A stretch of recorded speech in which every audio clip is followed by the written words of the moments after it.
Então, pessoal, já estamos online no Facebook e no YouTube do escritório. Eu me chamo Juliana Bertoldi, sou advogada, sou sócia do Bertoldi Martins e Freitas. E no dia de hoje a gente faz a nossa primeira live nesse sistema aí, nesse sistema que abarca aí o Facebook e também o nosso YouTube. No dia de hoje, nós recebemos o advogado Rafael Soares, a pré-candidata à vereança aqui em Curitiba pelo Partido Novo, a Amália Tortato, e recebemos também o pré-candidato à vereança aqui em Curitiba, meu grande amigo Dudu Moreira. Vou passar a palavra então para a Marcela, para ela apresentar vocês, para a gente conhecer um pouquinho melhor quem serão os nossos convidados da manhã de hoje. Marcela. Primeiramente, bom dia a todos. Gostaria de agradecer a disponibilidade da Amália, do Dudu e do Rafael em aceitar o nosso convite para participar dessa live. E eu vou apresentá-los agora brevemente. O Rafael Soares é advogado e professor de Direito Eleitoral no Mato Grosso, bacharel pela PUC-Paraná e mestrando pela Unimar. Amália Tortato é bacharel em Engenharia Mecânica pela UFPR e trabalha como comissária de voos internacionais. Ela é formada no Renova BR, líder da Rede de Associação Política pela Sustentabilidade, líder do Ladies of Liberty Alliance, que é um movimento liberal feminino, e líder do Livres. Ela é filiada ao Partido Novo e também pré-candidata a vereadora em Curitiba. Por fim, o Dudu Moreira é advogado, pós-graduado em Criminologia Crítica na Universidade de Bolonha, filiado ao PDT e também pré-candidato a vereador aqui em Curitiba. Eu vou passar a palavra, então, ao Rafael, para dar início aos trabalhos. Rafael. Bom dia, muito obrigado, Marcela. Muito obrigado também pelo convite, Juliana. Bom dia também para a Amália e para o Dudu. Prazer estar aqui com vocês, viu? Atendendo ao convite e aos pedidos, né, para que seja um bate-papo informal, naturalmente, né? Então, zero roteiro, vamos falar aí com o coração, que é do jeito que a gente gosta, tá? Então, a parte que ficou aí, né, para a gente abordar foi a propaganda eleitoral na internet. Eu tenho para mim, né, que eu acho que isso é um sentimento comum de todos nós que estamos presentes aí no processo eleitoral, como um todo, e essa vai ser, sem dúvida, a eleição mais conectada de todos os tempos, né? Por conta da massificação da internet e ainda, né, amplificado pelo contexto aí da pandemia, que está mantendo a gente em casa mais do que o normal. Para alguns tem sido muito proveitoso, né? Para outros nem tanto, mas a manutenção, né, das pessoas em casa, ela tem, então, sugerido e forçado, de certa forma, que a gente, então, faça mais uso da internet. Como esse é um ano eleitoral, naturalmente, o debate político eleitoral ele vai ser amplificado nas redes sociais e na internet como um todo, né? Não só nas redes sociais, mas na internet como um todo. E eu trouxe aqui, né? Vou utilizar de uma mini cola, que essa vai ser a primeira eleição municipal, né? Essa eleição municipal, a gente vai contar com as novidades trazidas pelas últimas mini-reformas, como, por exemplo, a Lei 13.487, que estabeleceu o Fundo Eleitoral de Financiamento de Campanha, então, o chamado fundão, polêmico, famigerado fundão, né, alvo de muitas críticas e muitos discursos, né, se eu tiver a oportunidade eu vou querer abordar também, muito pré-candidato falando assim, eu não vou usar o fundão, eu não vou usar o fundo eleitoral. Tudo bem, tá bom. A gente tem também a Lei 13.488, também a 13.877, que essa é de 2019, já voltada para as eleições de 2020, que fala, inclusive, né, pagamento de algumas custas, como, por exemplo, advogado, contador, utilizando o recurso desse próprio fundo eleitoral. Então, o Fundo Eleitoral de Financiamento de Campanha, que foi uma verba, né, criada, instituída para as eleições de 2018, vai ser a primeira ocasião a ser usada, então, numa eleição municipal. Então, falando assim, né, de uma maneira geral, é inegável também que a gente tem que passar pela emenda constitucional 107 de 2020, que alterou substancialmente o calendário eleitoral, mudando algumas datas, como, por exemplo, a propaganda eleitoral, e fazendo uma leitura aqui do artigo 36 e também do 57A da Lei das Eleições. A propaganda eleitoral, então, ela é permitida após 26 de setembro, com o novo calendário, ou seja, a propaganda eleitoral, inclusive na internet, tem como data de início 27 de setembro, né? Após 26, então, significa que é a partir do dia 27 de setembro, então, inclusive na internet. Então, eu tenho para mim que os pré-candidatos, como um todo, vão estar meio que amarrados, né? E naquela coleira, assim, quando soltar o dia 27 de setembro, vai ser uma avalanche, uma loucura. E ainda, né, voltando, né, você, Ju, principalmente Ju e Marcelo, vocês vão me puxando aí, porque eu tenho aquela gostosa mania professoresca de viajar na maionese, tá? Vai tranquilo, Rafael, vai tranquilo. Porque quem não tem dinheiro conta história, então essa história aqui a gente tá cheio. E aí, eu imagino que o seguinte, nessas eleições de 2020, que o debate vai ter uma ampla concentração no campo virtual, eu vejo da seguinte forma, a internet é um excelente palco para o debate de ideias, para as contradições, para as oposições, para os confrontos de ideias políticas. Excelente, ótimo. Mas, da mesma forma que ela também propicia, né, um debate plural, como, por exemplo, eu estou aqui no Mato Grosso, estou conversando com vocês aí em Curitiba, no Paraná. Poxa, olha só que maravilha, né, que a internet está nos proporcionando. Mas a própria acessibilidade da internet também favorece muitas condutas nocivas, né, dentro do processo democrático, como está aí, por exemplo, o projeto de lei das fake news, né?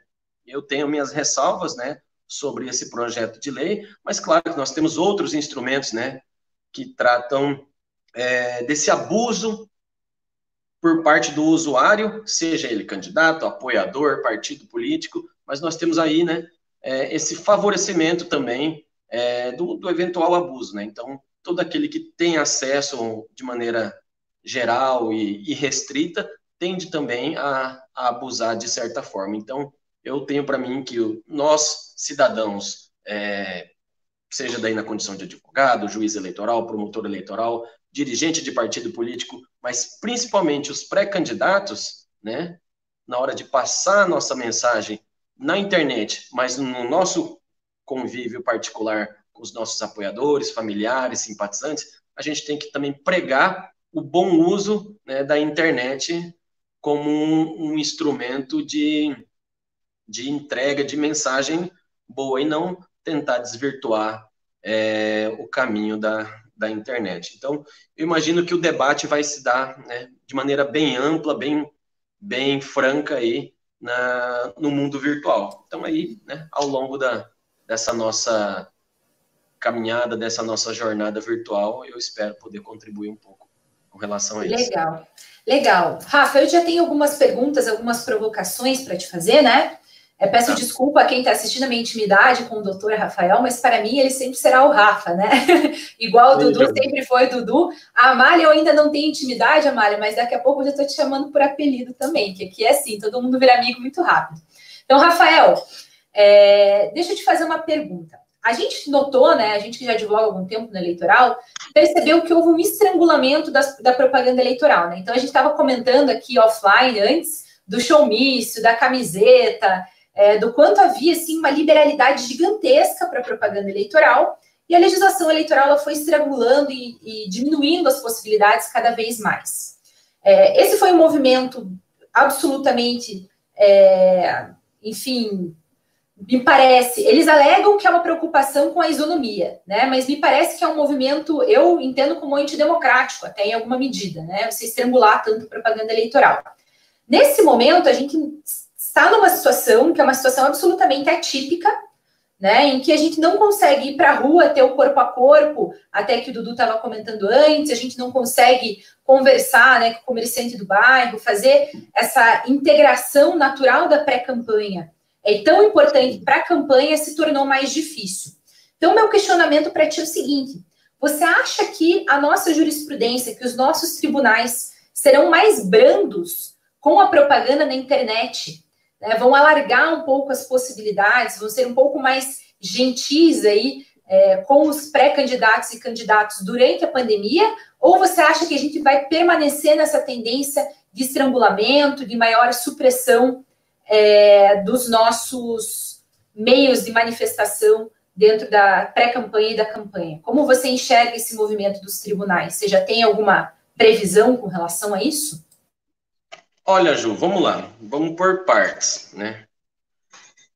No âmbito dos tribunais, da nossa jurisprudência do Tribunal Superior Eleitoral, no que diz respeito à propaganda eleitoral na internet, né, e principalmente nesse período que a gente está vivendo, que é período anterior à campanha propriamente dita, né, que ficou apelidado aí como pré-campanha, a gente tem alguns julgados, né, que são ali o alicerce jurisprudencial, que é o RESP 5124 lá de Brumadinho, o 4346, tem o agravo regimental 924, também, que é lá de Várzea Paulista, que estabeleceram algumas premissas no que diz respeito à propaganda eleitoral, principalmente, claro, a extemporânea, mas no âmbito virtual.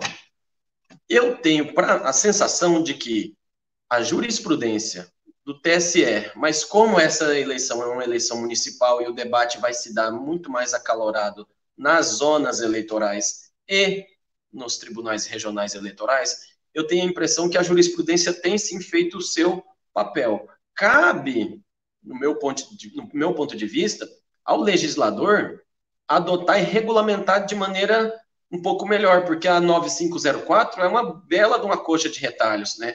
Que a gente teve lá a mini-reforma lá da Lei 13.165 de 2015, ela inseriu o 36A, inseriu o contexto de pedido explícito de votos, enfim. Então, ela inseriu bastante situação ali, o 57, A, B, C, D até o I, enfim. Né, temos várias situações aí de remenda legislativa que a jurisprudência está tendo um trabalho muito grande porque o legislador não regulamentou. E aí a hora que eu acho que eu tenho que criticar também, né, e fazer às pressas, como, por exemplo, esse projeto de lei das fake news, que eu acho que ele está um pouco... Esse sim está estrangulando a liberdade de expressão, né, mas eu imagino que não é esse o ponto. E uma coisa que eu vi no Instagram do seu escritório foi o projeto de lei número 3.623 de 2020, do deputado federal Alexandre Frota, que fala da volta do showmício, porém online, numa tentativa ali, então, de flexibilizar, né? Aí, quando fala de showmício, o sorrisinho chega e escapa, né, do rosto, porque eu contei para vocês aí já, né, que eu tive uma experiência muito boa no showmício, enfim. Pois bem, eu imagino o seguinte, que cabe, eu acho que ao legislador regulamentar de maneira melhor. Muitos esforços são válidos, né? São válidos, porém, o plano fático, né, o concreto ali, os usuários estão cada vez mais conectados e a legislação sempre correndo atrás. Então, se tiver um encontro um pouco melhor do legislador, ouvir melhor o usuário, o cidadão, o eleitor, a população, né, para a gente fixar bases mais aclaradas no que diz respeito ao que pode e ao que não pode, né, porque eu imagino você, Ju, como advogada, o Dudu, não sei se milita na área também, mas como advogado eleitoralista eu respondo dúvidas dos meus alunos, meus colegas cidadãos e eventuais pré-candidatos todo dia. Isso pode ou não pode? Né? Uhum. Então, com muita frequência, né? Por quê? Porque não está claro na lei. Se a gente tivesse uma lei muito clara, né? O problema está como que eu vou restringir, né, o que pode e o que não pode de maneira muito estrangulada, como você falou, vou correr o risco de estrangular se eu fixar demais muito permissivo no âmbito virtual, né? Porque a internet ela tem essa flexibilidade, essa maleabilidade, esse dinamismo, né? Instantâneo. Então, o que eu acho interessante, né, é que, pelo menos no âmbito legislativo, a gente teve um movimento de abranger mais condutas possíveis na internet, né? Então, surge ali de maneira bem tímida, 2, 3 eleições atrás, e a gente vai começando a tornar mais condutas possíveis, né? A última jurisprudência que a gente tem, eu digo a última jurisprudência para quem não está acostumado a militar na área eleitoral, o pessoal da área eleitoral fixa a jurisprudência para as eleições, né, Rafael? Então, assim, o que é lícito numa eleição é ilícito na próxima, então a gente fica sempre em uma certa insegurança, assim, com relação ao que vai ser entendido nas eleições vindouras, né? Então, o que a gente tem das eleições de 2018, me parece, Rafael, uma jurisprudência mais permissiva com relação à expressão nas redes sociais, né? Uma jurisprudência que permite aí posicionamento, que permite críticas, sem considerar críticas, essas críticas educadas, mas polidas, né? Críticas políticas não são consideradas propaganda eleitoral negativa. Então, me parece que a gente tem um ambiente mais permissivo. Não sei se é o sentimento que você tem com relação às eleições passadas. Não é esse sentimento que eu tenho assim, Ju, porque, inclusive, né, o TSE ele adotou esse caráter mais permissivo, essa postura mais permissiva, inclusive com o ingresso do ministro Fux, né? Aí os dois precedentes que eu citei ali, o 4346 e o 924, né? Eles trazem realmente essa permissividade porque ela é inerente ao ambiente virtual, né? Eu sou também dessa linha mais liberal, porque instrumento de repressão a gente tem, né? Nós temos o próprio artigo 57, o inciso D, se eu não me engano, 57D, que eu acho que fala do direito de resposta. Nós temos outros instrumentos, né, na legislação também fora do eleitoral para combater, né? Então, eu sou bem favorável a essa liberalidade na utilização dos meios de propaganda, principalmente da internet. Legal, nós temos uma pergunta aqui do Salone Ribeiro, que está acompanhando a nossa live. Eu vou fazer o seguinte, eu acho que a gente pode enfrentar essa pergunta aqui e daí a gente já começa a conversar um pouco mais também com o Dudu e com a Amália, porque eu julguei a pergunta bem pertinente. Vamos lá. Então, ele pergunta o seguinte, o que é mais recomendado? O candidato pagar as publicidades, impulsionamentos ou o partido? Eu achei essa pergunta interessante pelo seguinte...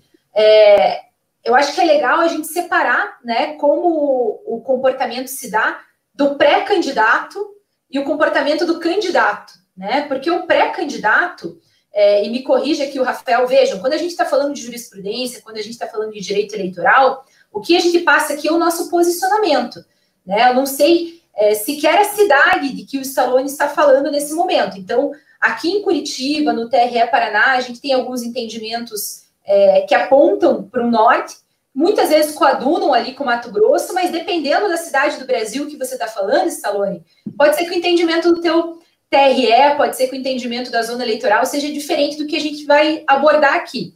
Então, eu vou falar as minhas impressões aqui de Curitiba e vou abrir a palavra para o Rafael falar as impressões dele lá do Mato Grosso. Me parece que o Mato Grosso está mais liberal que o Paraná, com algumas jurisprudências ali. Então, a gente tem que sempre tomar cuidado quando a gente coloca a nossa opinião jurídica numa live, porque a gente não sabe aonde que ela vai chegar e como que ela vai chegar, né?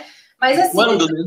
E quando, Então, o que eu tenho recomendado por aqui é que o pré-candidato arque com os seus próprios gastos, né, pessoais, porque nesse momento o que ele está fazendo é promover a imagem dele, e daí, durante a campanha, quem vai bancar vai ser a própria conta de campanha. E daí esse investimento ele pode ser feito a partir do próprio candidato, do fundo eleitoral, enfim. É importante separar essas duas figuras, né? A figura do pré-candidato e a figura do candidato.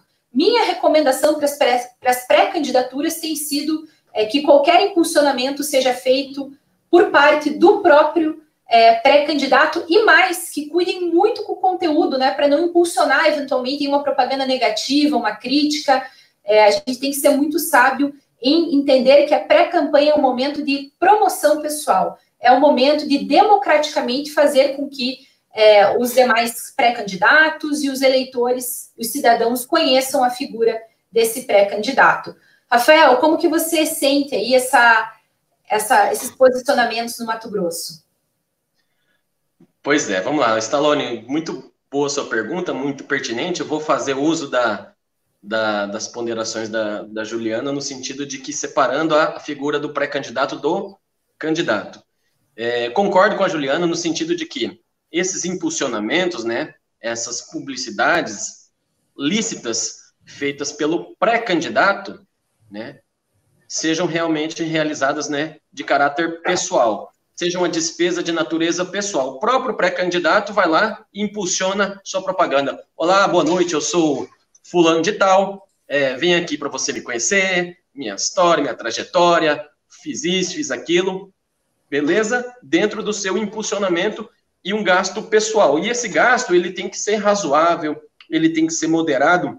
Eu vou também fazer uma colinha aqui para ver o trecho do voto do ministro Fux no agravo 924. Fala o seguinte: gastos razoáveis dentro do espectro de gastos do candidato médio. Ou seja, tudo que qualquer candidato poderia, então, ter a condição de arcar como pré-candidato. Então, não fixou um limite, não fixou um valor, e eu, então, sugiro que esse gasto, esse impulsionamento seja feito pelo próprio pré-candidato, que não passe pelo partido político, né? Porque daí, se o partido impulsiona para um, né, seguindo ali, né, ele teria, né, que impulsionar para outros, e aí isso aí entra como gasto anual, gasto de campanha, poderia fazer uma confusão plenamente evitável. Uhum. Ponto. Isso é a parte que eu concordo com você, Juliana. Aí eu tenho a ousadia, né? Como diz um amigo meu, me dê dinheiro, mas não me dê ousadia. Eu tenho a ousadia de discordar de você, no sentido de que eu posso usar, sim, o impulsionamento para fazer uma propaganda negativa, uma crítica. Olha aqui a minha cidade, como é que tá? Eu não estou falando, né? Na minha cidade, que realmente, que eu poderia estar falando, minha cidade cheia de buracos, com o atual prefeito aí fazendo a Secretaria Municipal de Pintura de Meio Fio, trabalhando a pleno vapor. Não quero falar disso. Tá? Mas, por exemplo, eu sou a favor de fazer uma propaganda negativa, sim. Olha só, você quer uma cidade assim, com buracos, criminalidade, saúde, tá um caos? A saúde, que a gente está no contexto aí da pandemia, o UTI faltando, né? Cadê os respiradores? Por que não? Porque só através de uma publicidade negativa, ou de um adversário expondo os pontos negativos, ou a própria imprensa, eu vou saber algo, né, negativo do adversário. Então, eu defendo, sim, a propaganda negativa, claro, que desde que seja de forma moderada, nesse momento agora, que não peça voto, e também que não ofenda a honra, né, do adversário. Mas, fora isso, eu acho que tem que fazer sim. Legal. Então, eu vou aproveitar esse gancho aí para passar a palavra para o Dudu, porque o Dudu é um cara super ativo aí nas redes sociais já há muito tempo, né? Tem o Biarticulando, que inclusive eu já tive a felicidade de conversar com ele lá sobre mulheres na política. Dudu, como você tem sentido aí esse período, né, de pré-campanha durante a pandemia? Como que você enxerga a importância da internet nesse momento? Ju, primeiramente, bom dia a você, bom dia Marcela, Amália, Rafael e a todo mundo que está nos ouvindo agora, né, nos vendo.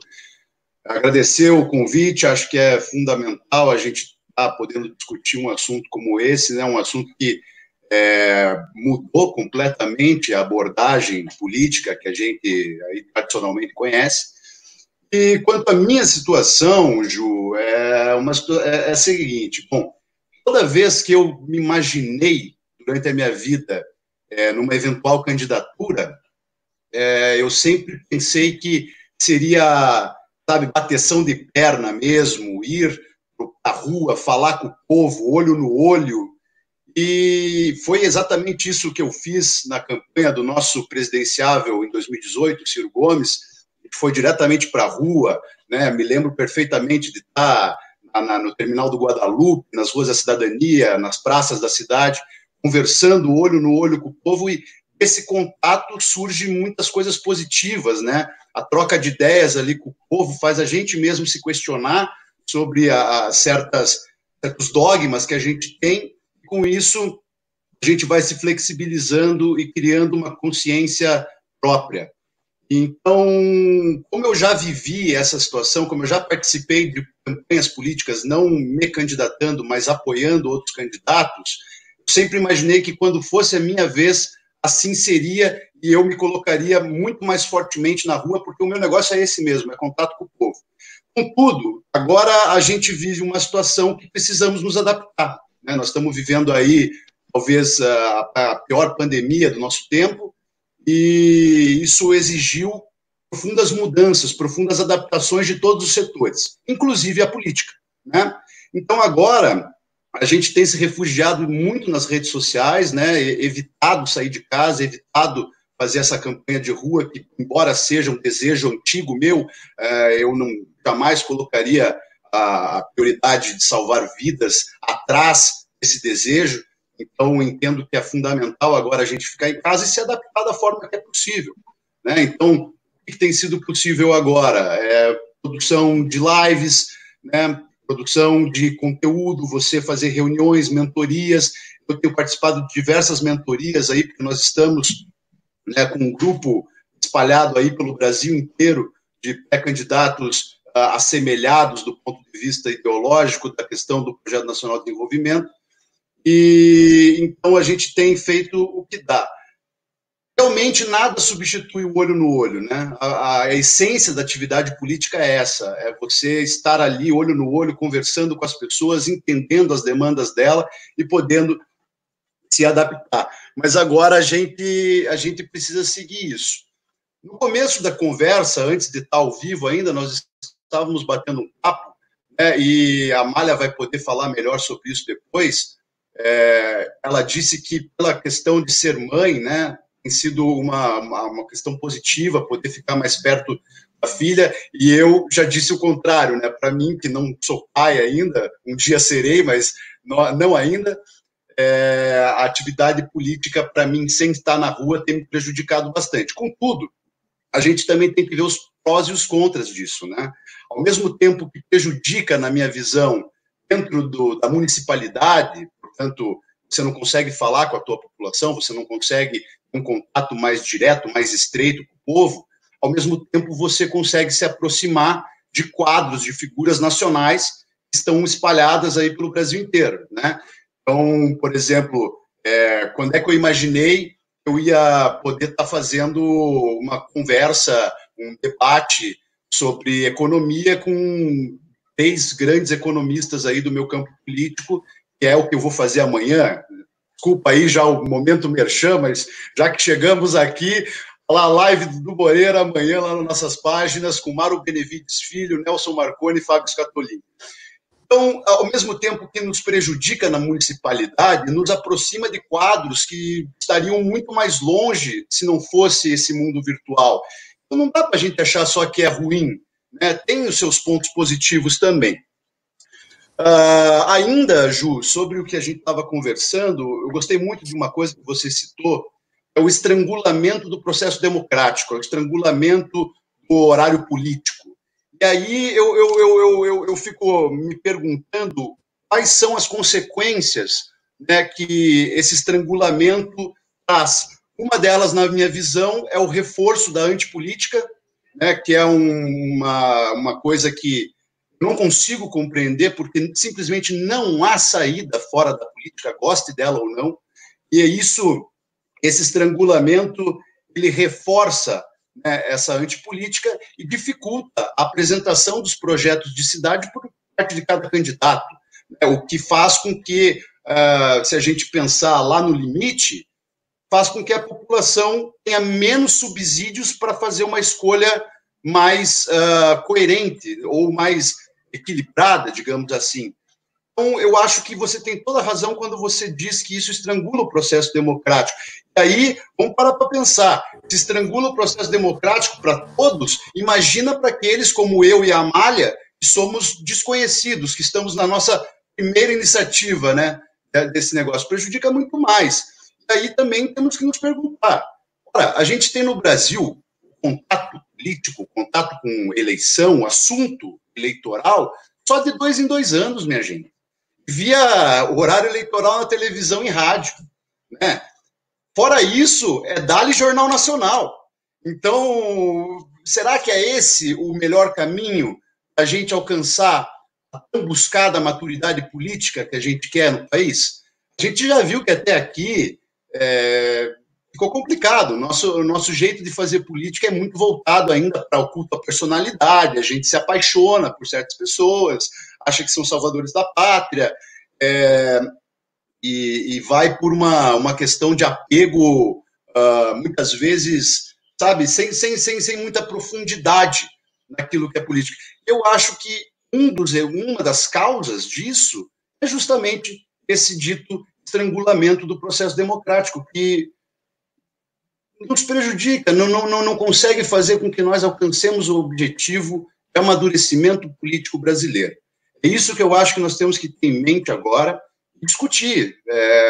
O que dá para fazer para aumentar esse engajamento político, né, do povo brasileiro via internet, ou mesmo quando a gente sair dessa loucura toda de pandemia, né, promover aí grandes eventos cidadãos, né, trazer, quem sabe, mais o conceito de cidadania para além apenas do contexto eleitoral, né?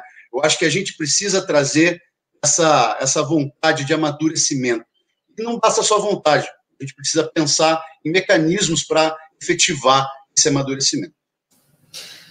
Dudu, achei muito interessante a tua fala e realmente eu acho que essa situação que nós nos encontramos é uma situação muito interessante, né? Porque acho que até pouco tempo atrás seria muito difícil a gente encontrar uma composição tão heterogênea numa discussão política, né? Porque ainda que a minha intenção aqui não seja promover uma discussão partidária, é uma discussão política em que todo mundo está sendo está sendo absolutamente democrático, absolutamente cuidadoso com as palavras, né, inclusivo.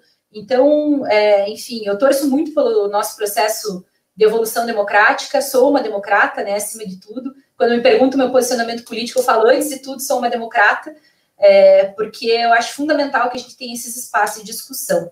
Nesse sentido, Amália, o Dudu comentou aqui, né, da dificuldade dele, do quanto essa levada, essa obrigatoriedade de a gente ficar no ambiente virtual prejudicou a campanha dele. Como você tem sentido essa campanha digital dentro dessa tua primeira incursão, primeira ou segunda incursão, Amália? Segunda incursão, né? Então, desculpa, eu errei aquela hora lá, perdão. Sou só eu aqui que sou desconhecido ainda, perdão. Conta um pouco aí pra gente, Amália. Você que já tem experiência numa campanha fora de pandemia, agora a campanha dentro da pandemia, como que você tem sentido? Tá, legal, Ju. Primeiro eu quero dar um bom dia a todos, agradecer imensamente aí pelo convite, pela confiança de a gente estar batendo esse papo aqui. Bom dia para a Ju, para a Marcela, para o Rafa e para o Dudu. Está sendo um prazer aqui compartilhar esse momento com vocês e para o pessoal também que está nos assistindo.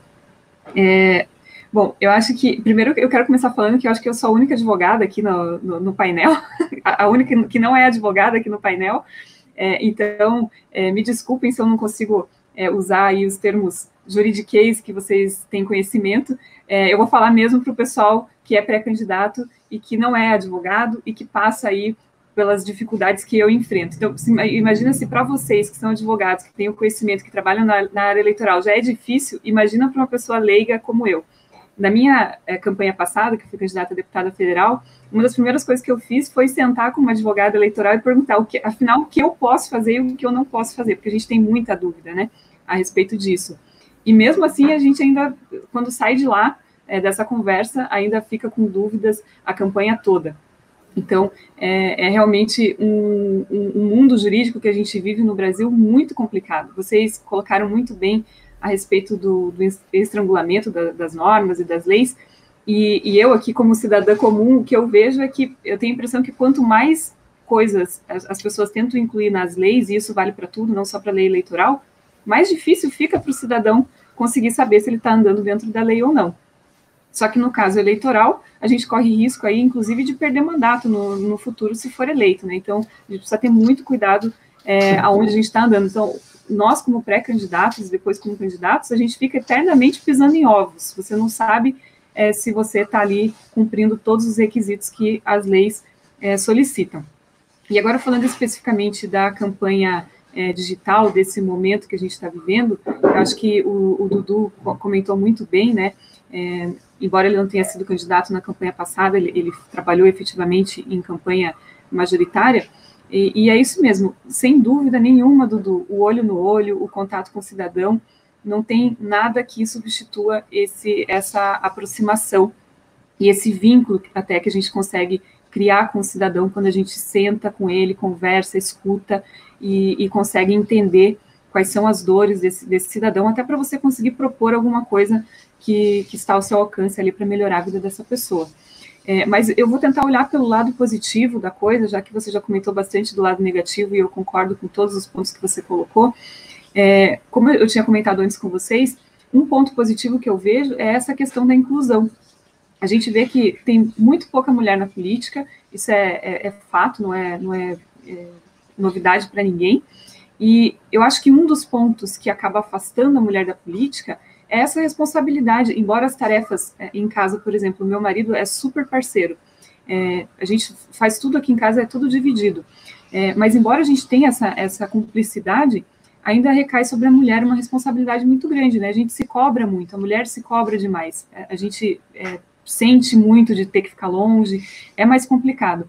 Então, por esse lado, eu acho que as mulheres aí têm uma excelente oportunidade, principalmente as mães, de estar passando por essa pré-candidatura, conseguem ter mais tempo, otimizar o tempo, porque assim, eu sento aqui com vocês, faço essa live, eu saio daqui, vou fazer o mamá da minha filha, vou fazer o almoço dela, e eu não perco aquele tempo que eu perderia, por exemplo, se fosse numa reunião presencial, o tempo de deslocamento, de ir e voltar, né? Então, esse tempo eu já ganho com a minha família, e para quem tem filhos aí sabe que 5 minutos com seu filho já é uma beleza, né? Se você conseguir ganhar mais 5 minutinhos com ele, já é uma maravilha. Então, eu vejo por esse lado, o lado da inclusão das mães, e também da redução do custo, né? Porque uma vez que você não precisa se deslocar, você não precisa ir num café e sentar, tomar um café, comprar um café para poder fazer uma reunião com alguém, de cafezinho em cafezinho, né? A gente vai botando na ponta do lápis, quando vê no final da pré-campanha aí, você já gastou uma grana só com isso. Então, esse ponto também eu vejo como um ponto positivo, também considero como mais um ponto inclusivo, né, dessa relação. Só que tem um outro ponto negativo do que eu queria comentar. Eu tenho um professor de marketing político que é o Marcelo Vitorino, que ele fala assim, que falar de política na internet é como você chegar numa festa, som rolando, né, cerveja ali à vontade, a galera se divertindo em volta da piscina, aquela maravilha, e aí você chega e fala assim, pessoal, vamos só desligar o som aqui que eu queria falar uma coisa. Vocês já ouviram falar do Novo? O pessoal vai olhar para você e vai falar assim, eu não quero saber disso, vamos discutir sobre a tensão na Síria? Não, ninguém quer saber disso, sabe? Então, quando você entra para falar de política na internet, para falar de política no Facebook, no Instagram, no YouTube é um pouco mais fácil, eu acho, nesse sentido, você tem que tomar muito cuidado com o tom e com o que você vai apresentar, porque senão você estraga a festa e as pessoas, em vez de se aproximarem de você, acontece o oposto, né? Fala, pô, que menina chata, que só vem aqui para falar de problema, não fala de uma outra coisa, não conta da vida dela também, não fala de uma coisa legal. Então, a gente tem que se policiar muito nesse sentido. Mas, por outro lado, eu acho que a gente consegue atingir, quando a gente consegue fazer uma segmentação ali, por exemplo, no impulsionamento, a gente consegue levar a nossa mensagem especificamente para o público que a gente quer falar. Então, isso é um ponto positivo, mas não necessariamente a gente sabe se essa pessoa vai escutar isso que você falou ou não, porque a internet é uma via de mão única, né? Então, quando você vai lá, por exemplo, um dos temas que eu gosto de trabalhar muito é a educação infantil. Então, quando eu chego com uma mãe, sento com ela e converso, eu sei que ela é mãe e já entendo um pouco da realidade dela, eu sento e converso e falo alguma coisa que possa ajudar na realidade que ela vive. E quando eu faço isso na internet, eu estou falando para uma mãe, mas eu não sei se a realidade dela se encaixa com aquilo que eu estou falando exatamente ou não. Então, é uma via de mão única, né? Não tem essa troca. Mas é uma realidade. Desde a campanha de 2018, principalmente, a gente pôde ver que os meios virtuais e digitais aí chegaram até a eleger o nosso presidente, né? Que fez uma campanha praticamente online, praticamente inteira virtual, com baixo custo até, que aí eu não vou entrar nas questões que a justiça questiona ali, de se pagou ou não pagou, porque daí a parte jurídica é com vocês, mas vamos falar olhando de fora, né? Olhando de fora foi uma campanha barata e praticamente inteira virtual. E aí, só fazendo a comparação do que aconteceu com o Bolsonaro, com, por exemplo, nós do Partido Novo, né? Na última eleição, nós não tínhamos, por exemplo, tempo de TV, então a gente não podia contar com essa campanha, a gente tinha que se reinventar e contar também com a campanha virtual. Deixa eu ver o que mais que eu... Nossa, falei muito, né? Imagina, Maria, fica à vontade, viu? Estamos no horário.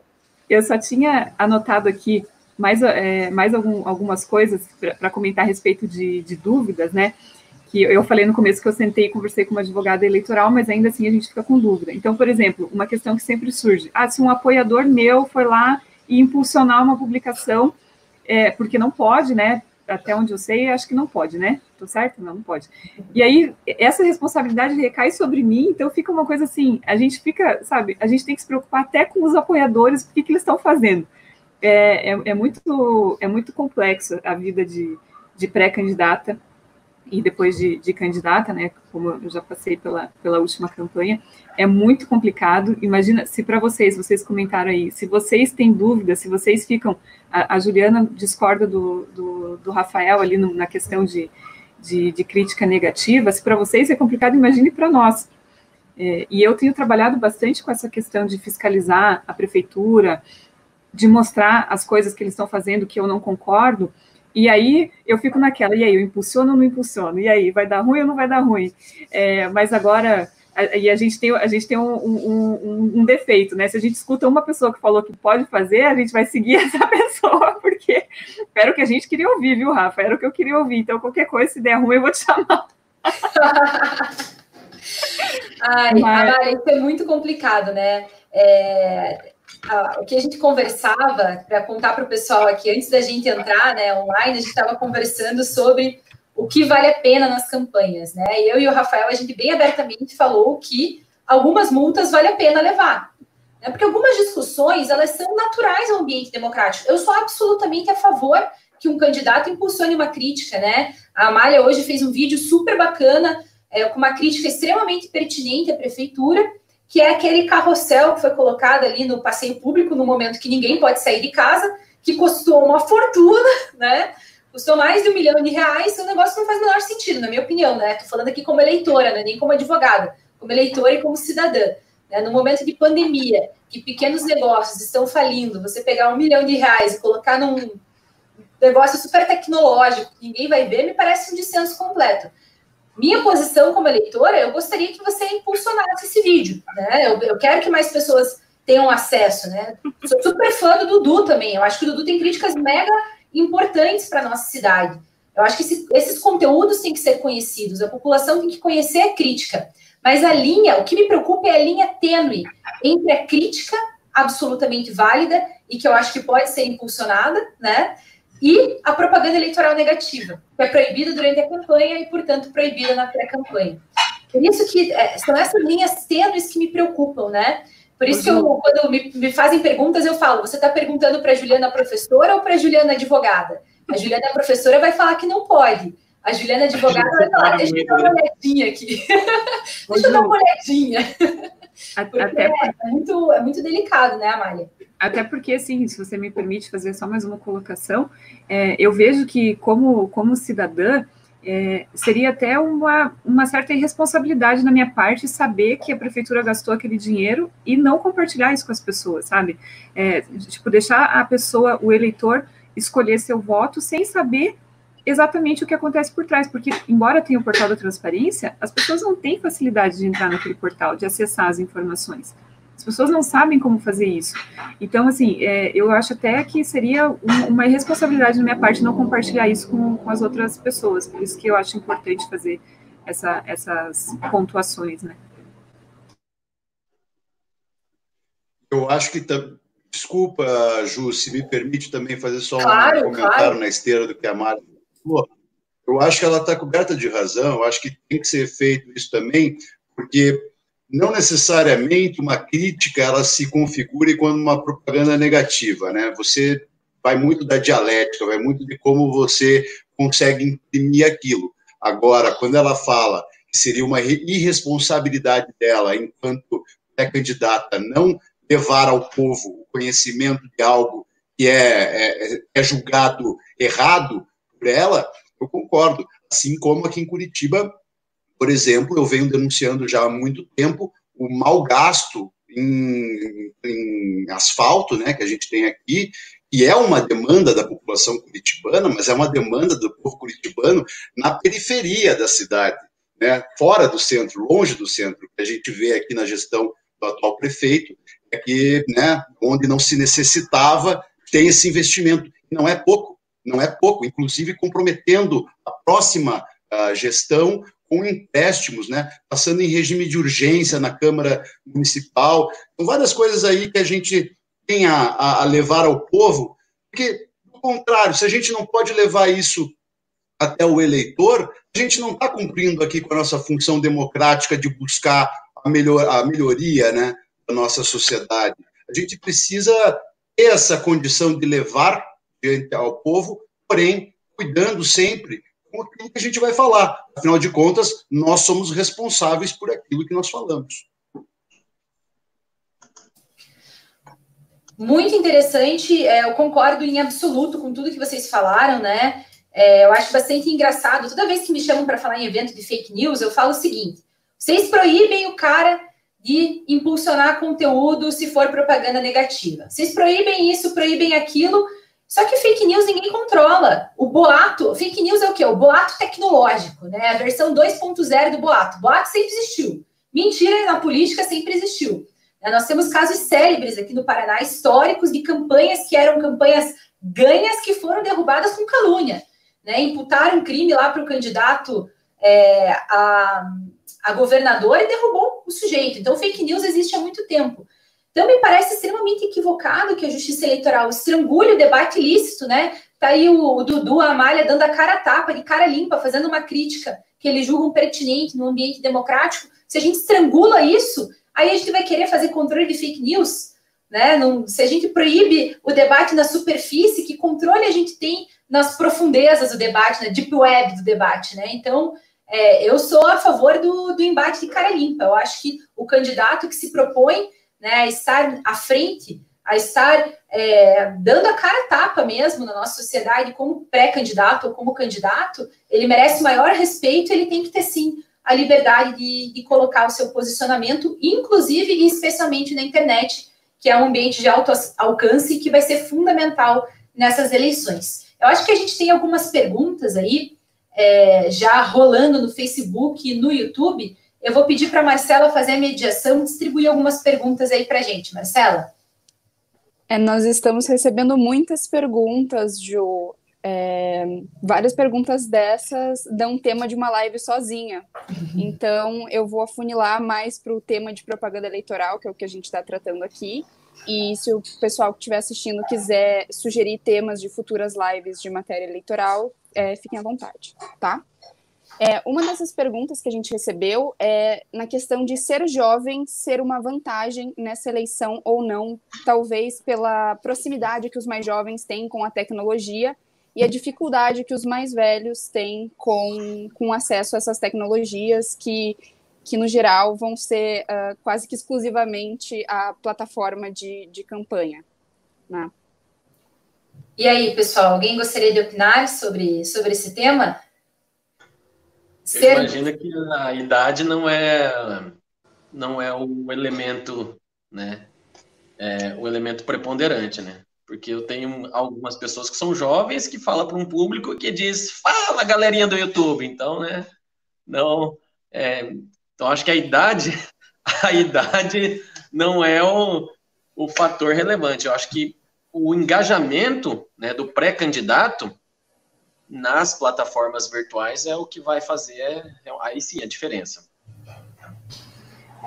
Até porque eu concordo com o Rafael, acho que não é uma questão de idade, porque embora a minha lata esteja um pouco estragada, eu me considero um jovem ainda, e o meu conhecimento com mídias digitais é terrível. Eu conheço menos que o meu pai, por exemplo.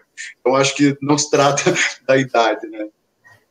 Inclusive, o meu canal no YouTube, né? Sigam lá, prof.Rafael Soares, foi uma ideia do meu filho Joca, né? Então, acho que a idade não é relevante, né? Acho que conta mais a disposição da pessoa de sentar e aprender, né? Mas, às vezes, depende da mídia social, pode se relacionar mais com um determinado público. Como a gente estava conversando aqui offline, tem esse aplicativo novo aí, que é o TikTok, que eu ainda não sei mexer, mas eu sei que é um aplicativo extremamente voltado para o jovem. Então, se alguém tem aí um nicho, né, que quer se identificar, que quer levar sua mensagem para um público bem jovem, é excelente. Aí a pessoa tem que ali se dispor a sentar, entender como é que funciona e mandar ver para poder atingir aquele determinado público. Mas acho que é mais uma questão de disposição do que de idade. Eu imagino que a questão da utilização das ferramentas virtuais no período de pré-campanha e na campanha, né, eleitoral, que é o propaganda na internet, nosso tema, eu acho que os pré-candidatos, os candidatos, partidos têm que encontrar um bom profissional de marketing, principalmente voltado ao marketing digital, né, para fazer uso, né, como você bem colocou, Amália. TikTok é para o jovem, WhatsApp está sempre compartilhando informação. Quem quer um debate mais denso, mais acalorado, mais aprofundado, pode ir lá no Facebook, ou se quer ver só uma foto, uma imagem, vai no Instagram. Eu acho que tem as plataformas bem adequadas aí. Basta saber o candidato utilizar. E tem uma outra questão ainda, né? Essa questão da juventude, eu acho que talvez facilite o acesso a algumas plataformas, né? Eu vejo que o pessoal aí da faixa dos 15, 16 anos cresceu mexendo em tudo isso, já tem uma facilidade muito maior, né? Mas, por outro lado, o fato de não ter o corpo a corpo aqui, que a Mária e o Dudu já mencionaram, eu acho que, de certa forma, privilegia quem já está na política, né? Privilegia o candidato mais antigo, porque fica mais difícil você se fazer conhecer. O caminho aí que o Dudu e que a Mária têm pela frente, com certeza é um caminho mais suado, mais difícil do que das grandes famílias aí que já estão na política há muito tempo, né? Então, acho que é uma faca de dois gumes. Tem uma pergunta bacana aí, não sei se você está identificando, Marcela. Eu vou tentar jogar aqui na tela para a gente.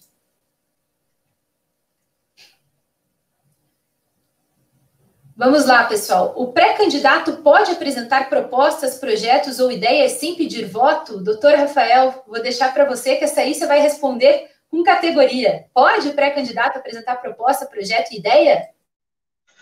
Não só pode, como deve. Deve. Se faça conhecer. Tem que se fazer conhecer. Amália, Dudu, meus pré-candidatos, todos os pré-candidatos que estão nos ouvindo aí. O pré-candidato sim pode, né? Só não pode fazer aquele pedido de voto explícito. E aí a jurisprudência, né, tem evoluído no sentido de que o que é um pedido de voto explícito? Tem a questão semântica das palavras, né, utilizar aquelas palavras mágicas, né, o comando imperativo. Não estou pedindo voto, mas, olha, eu apoio, né, eu apoio o candidato tal, apoie você também. É um comando imperativo, não é um pedido explícito de voto, mas ele já induz. Fora isso, pode falar da trajetória política, pessoal, profissional, enfim, explorar as características, não só pode, como deve, né? Então, o pré-candidato que não está num mandato eletivo, não está em evidência, como é o cenário da maioria dos pré-candidatos, eu imagino que ele deve, né, ter o dever, não é nem o poder, o dever de explorar, né, as ferramentas tecnológicas, a internet, as redes sociais, enfim, porque nesse ambiente que não pode o corpo a corpo, ele deve, então, explorar esse lado, né? Então, sem fazer o pedido explícito de voto, mas se fazendo conhecer, sim. Legal, concordo totalmente contigo, né? É muito importante que o pré-candidato sinta essa liberdade de se fazer conhecido pelo eleitorado, né? Isso faz parte do ambiente democrático. Isso é extremamente importante, até para que o eleitor vote com mais consciência, né? Para que ninguém alegue que não sabia, que não conhecia, que não viu que era assim, né? A gente tem que conhecer muito bem os nossos pré-candidatos e os nossos candidatos. Nós já estamos aqui nos aproximando do final do tempo que a gente havia combinado, então temos tempo para lançar mais uma perguntinha aí, a gente consegue atrasar 5 minutinhos, Amália, Rafael, Dudu, podemos ir até 12h05? Então, vou jogar mais uma perguntinha aqui. Vamos ver. Marcela, quer me ajudar a selecionar uma pergunta aí? Eu tenho uma aqui, Ju, que eu achei então, interessante, já pegando o gancho das falas anteriores, né? Perguntaram a respeito da perspectiva da existência de uma campanha física agora durante esse período de pandemia, né? Tipo, até que ponto, se há alguma vedação a atos físicos, o que a gente tem de perspectiva nesse tema, né? Posso começar, Dudu? Essa era uma coisa que eu tinha anotado para falar aqui e acabei esquecendo. Eu acho que mesmo que se amanhã o governador, o presidente, o prefeito falar assim, ó, não tem mais decreto, está todo mundo liberado, pode fazer o que quiser. Mesmo que isso acontecesse, eu acho que vai ser muito difícil a gente ter uma campanha nos moldes do que a gente viu em 2018, com grandes reuniões de pessoas, com aglomerações.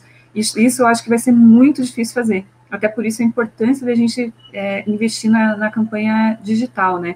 E mesmo talvez se a gente tivesse uma vacina que começasse a ser distribuída amanhã, porque as pessoas estão muito receosas, né? A gente está todo mundo com muito medo de ficar junto com outras pessoas e talvez possa até ser mal visto aquele candidato que queira reunir ali 100 pessoas para fazer um mini comício, vamos dizer assim. Talvez seja até mal visto se você postar isso nas redes sociais, as pessoas vão falar, que responsabilidade dessa pessoa, então pode ser até que volte contra você. Essa é a minha perspectiva. Acredito que a gente vai conseguir fazer pequenas reuniões, falar com pequenos grupos, talvez no porta a porta, indo atrás das pessoas ali de uma maneira mais reservada, mas acredito que grandes aglomerações, mesmo que amanhã a gente acordasse com um decreto caiu, a vacina chegou, mesmo assim eu ainda acho que para essa eleição vai ser muito difícil. E aí, Dudu, o que pensas? Eu concordo com a Amália. Acho que, na realidade, seria um sonho se a gente pudesse voltar a fazer a campanha física, mas eu já disse aqui, eu repito, nós não podemos colocar os nossos desejos políticos acima da prioridade de salvar vidas. Ponto final. Eu acho que a gente não tem... As eleições já mudaram para novembro, né? Pode ser que a gente venha a ter mais uma mudança ainda, porque o Brasil nem sequer está em estabilidade ainda do momento, né? Nós estamos ainda em ascensão da nossa curva. Então, como é que a gente vai colocar uma campanha de rua, uma campanha física, sendo que, mesmo que essa curva venha a achatar mais próxima da eleição, mas o vírus ainda estará aí, vidas, talvez em menor quantidade, mas ainda assim estarão arriscadas. Então, eu acho que a gente não pode ter essa irresponsabilidade, né? Botar na cabeça que a eleição de 2020 será digital, não tem o que fazer, e se adaptar, né? Se adequar a essa nova realidade. Inclusive, para além de uma questão puramente política, eu acho que no futuro, passando as eleições mesmo, já falando do ano que vem, 2021, 2022, talvez, nós tenhamos que nos adaptar a um novo normal mesmo, sabe? Uma coisa diferente daquilo que a gente fazia no pré-pandemia. Então, muito provavelmente, aí, nós manteremos aí essa evolução na adequação de acordo com a realidade. Legal. Bom, eu vou abrir agora a palavra, 2 minutinhos, 3 minutinhos aí para o Rafael, para a Amália e para o Dudu, para a gente fazer o encerramento, né? Vou deixar os agradecimentos aí para depois dessa palavrinha de vocês. Fiquem à vontade para divulgar as redes sociais de vocês, para permitir esse contato. Eu acho que é muito importante, né? O Rafael tem um trabalho maravilhoso, ele posta conteúdo pra caramba nas redes sociais dele, conteúdo interessante, jurisprudência atualizada, então fica a recomendação aí para os alunos, para os pré-candidatos. E o Dudu e a Amália também, né? A gente teve essa preocupação de trazer 2 pessoas jovens, 2 pessoas sérias, 2 pessoas comprometidas, com plataformas bastante diferentes, né? Com visões políticas bastante diferentes, mas pessoas muito sérias. Então, acho que vale a pena conhecer aí os projetos de ambos, porque com algum dos 2 você há de se identificar, né, em alguma medida. Então, Rafa, 2 minutos aí para você colocar suas últimas impressões, suas conclusões e contar para a gente suas redes sociais para a gente poder continuar a conversa fora aqui da live também. Obrigado, Ju. Já agradeço, Juliana, pelo convite, a Mali e Dudu pela oportunidade de debater com vocês. Obrigado também, Marcela. E agora eu me senti na pele dos meus alunos, hein? Vocês têm 2 minutos para terminar. Isso aí é uma maldade sem medida. Aquele que fala igual rádio ligado, você fala, você tem 2 minutos. Então, nem dá 2 minutos, né? Mas eu quero sim. Pessoal, internet veio para ficar, né? Campanhas cada vez mais digitais, né? Então, eu imagino que o fato de não ter orçamento, não ter tempo de TV, não ter, enfim, não é um argumento tão concreto em razão do último exemplo da campanha presidencial de 2018, né? Um outro exemplo que nós temos que o meio virtual, né, veio cada vez mais contundente no nosso espectro eleitoral, inclusive as convenções partidárias. Não é esse o tema da nossa live, né? Mas as convenções partidárias podem ser realizadas pelo meio virtual. Eu tenho orientado muitos que me procuram, né, que façam uso, né, das convenções virtuais e também da pré-campanha e da campanha propriamente dita de maneira virtual. Explore esse ambiente, né, porque tem ainda suas zonas cinzentas, mas é um ambiente muito propício para florescer o debate, para esquentar, onde você consegue preparar materiais e chegar nos seus públicos de maneira pré-definida. Então, você, com um bom planejamento, com uma boa equipe de marketing, uma assessoria legal, você consegue, então, chegar, né, de maneira muito mais ramificada do que o corpo a corpo. Tem a parte prejudicial, que o corpo a corpo é legal, aquela aglomeração, mas também tem as suas vantagens da campanha ser feita de maneira virtual. Então, aproveitando o ensejo, eu queria pedir, né, para que vocês seguissem lá no Instagram, @prof.rafaelsoares, que é o meu Instagram pessoal, e também o Instagram do meu escritório, que é @paulinosoares.adv, né? Facebook, a mesma coisa, e também eu fiz um canal no YouTube, como eu falei para vocês lá, com sugestão do Joca, prof.rafaelsoares também, beleza? Então, estou sempre aí à disposição. Eu costumo dizer que o eleitoral é a nossa pinga, então eu tomo isso aí todo dia, toda hora, então estou sempre à disposição para responder tudo com prazer, repousante ali, um tesão de responder tudo e qualquer dúvida que vocês tiverem. Às vezes eu posso, né, até instigar, pode fazer isso, vai que dá. Ai, Rafael, você é um espetáculo. Então, antes de eu me despedir de todos, Dudu, por favor, faça as honras aí, que eu tô já com o tempo estourado. Eu quero me basear no princípio da gentileza e passar a palavra para a Amália e fazer as considerações inicialmente. Então, Amália, por favor. Obrigada, Dudu, pela gentileza. Eu concordo com o que o Rafa falou. Acho que foi um debate muito respeitoso e de alto nível para o pessoal aí que está nos assistindo, os pré-candidatos, foi bem esclarecedor também. E a gente tem que pensar o seguinte agora, a realidade está posta, a pandemia está aí, não tem como a gente voltar atrás e fazer de conta que não aconteceu. Então, a realidade está aí e a gente tem que trabalhar com o que a gente tem nas mãos. Então, vamos procurar fazer desse limão uma limonada. Trabalhar em cima das redes sociais, porque realmente vai ser o que vai pegar nessas eleições, e tentar explorar ao máximo, de maneira positiva, como essas redes sociais podem ajudar cada um aí a chegar no seu eleitor, nas pessoas que você acredita que vão se interessar em ouvir as suas propostas. Então, eu quero agradecer mais uma vez pela confiança da Juliana em ter me convidado para fazer esse bate-papo, ao professor Rafael aí pelas explanações, ao Dudu, que, embora a gente talvez divirja um pouco na visão de mundo, a gente viu que a gente tem bastante coisa que a gente converge, né, que a gente consegue, que a gente concorda, e fiquei bem feliz de dividir esse momento aqui com vocês, também agradecer a Marcela. Para o pessoal que quiser me acompanhar, eu vou ficar muito feliz com a presença de vocês lá nas minhas redes. Eu tenho Facebook, Instagram, Twitter, LinkedIn. Eu já até coloquei aqui, ó, vocês podem ver @malhatortato, porque está bem fácil para vocês me encontrarem. É só procurar por essa arroba que vocês me acham nessas redes todas. E para quem ainda não está inscrito no meu canal do YouTube, eu também tenho um canal do YouTube, a gente está crescendo por lá. E também é só procurar por Amália Tortato. Se inscreva, ative o sininho para receber as notificações das nossas denúncias aí, das coisas que a gente está sempre de olho no que está acontecendo aqui em Curitiba. E eu não vou deixar de colocar lá para todo mundo ficar sabendo também. Muito obrigada pela participação de vocês e pela oportunidade, principalmente. Vamos lá, Dudu. Tá certo, gente. Ju, Marcela, primeiramente, obrigado pelo convite aí.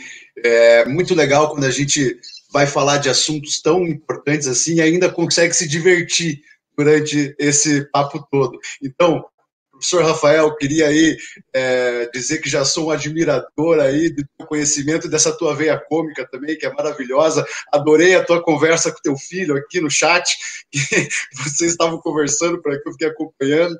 Então, muito divertido.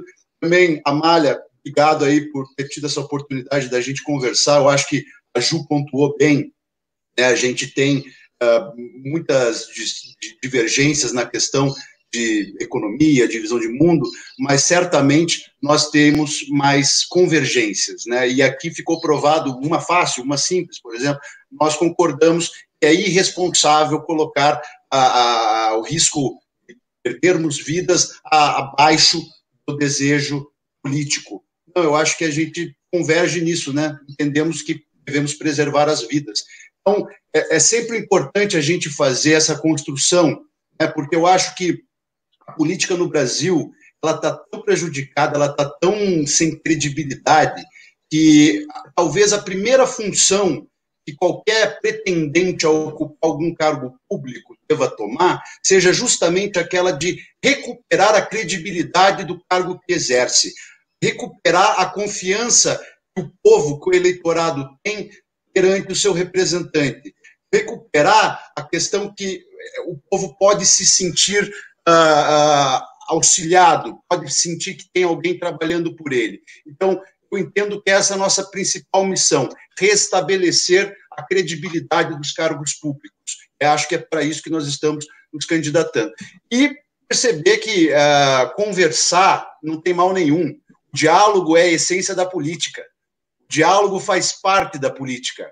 Eu não vou conversar com aquele porque ele pensa diferente de mim. Logo, você vai ficar conversando só com o convertido, vai falar só da tua agenda e não vai fazer agenda para o povo. Então, eu acho que você não consegue compreender qual que é a essência da atividade política. Logo, conversar principalmente com diferentes, é o que a gente deve propor. Eu imagino aqui que nós podemos ter muitas diferenças na questão econômica, mas certamente vamos convergir e alfabetizar todas as crianças na idade correta é uma questão de convergência entre nós, né? Vamos colocar as ideias partidárias, vamos colocar os partidos abaixo desses compromissos, né, enquanto representantes públicos. Isso que eu acho que a gente tem que fazer, porque o diálogo é a essência da política e deve conversar com todos os lados, com todos os quadros que estão ali à disposição e não só aqueles que pensam da mesma forma que nós.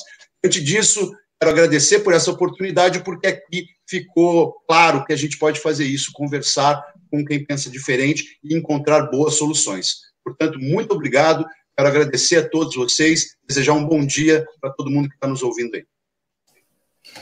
Muito legal. Bom, antes da gente encerrar aqui, eu quero fazer um agradecimento pessoal ao professor Rafael, ao Dudu, à Amália, meu afeto, minha admiração e minha gratidão para vocês três, né, que tão prontamente aceitaram o convite, que são pessoas, assim, tão acessíveis, pessoas tão gentis na fala e que agregaram muito.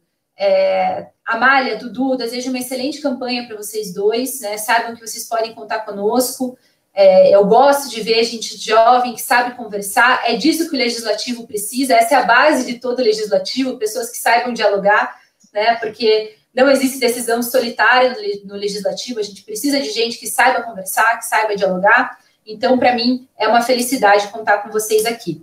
A última apontamento aqui que eu queria fazer, né, chegou aqui para a gente a pergunta da Fernanda Malansky. Cheguei agora, a live vai ficar salva, a live estará nos canais, né, para vocês assistirem futuramente. Então, fiquem bem... Por nossa colega de colégio, Juliana. Fiquem bem à vontade aí para conversar com a gente. Calorinha, né? Bom, então fica aqui o meu agradecimento. Vou passar a palavra para a Marcela para ela encerrar e já fazer o convite para a próxima live, Marcela. Bom, gostaria de agradecer a audiência de todos, agradecer ao Rafael, a Amália e ao Dudu por terem participado desse papo que foi tão proveitoso para nós.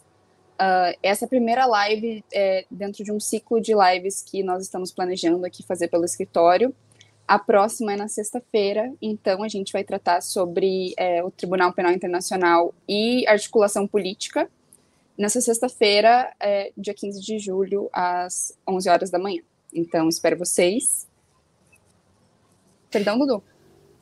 Não, desculpa, que eu acabei de lembrar que eu não citei minhas redes sociais e daí vou ficar no prejuízo aqui, não pode. Mas pode concluir que daí depois eu falo. Não, pode falar. Então tá bom, pessoal, rapidamente, Facebook, Dudu Moreira Curitiba, Instagram, Dudu R. Moreira, e no YouTube, Dudu Moreira CWB. Espero vocês lá. Obrigado, desculpa, Marcela.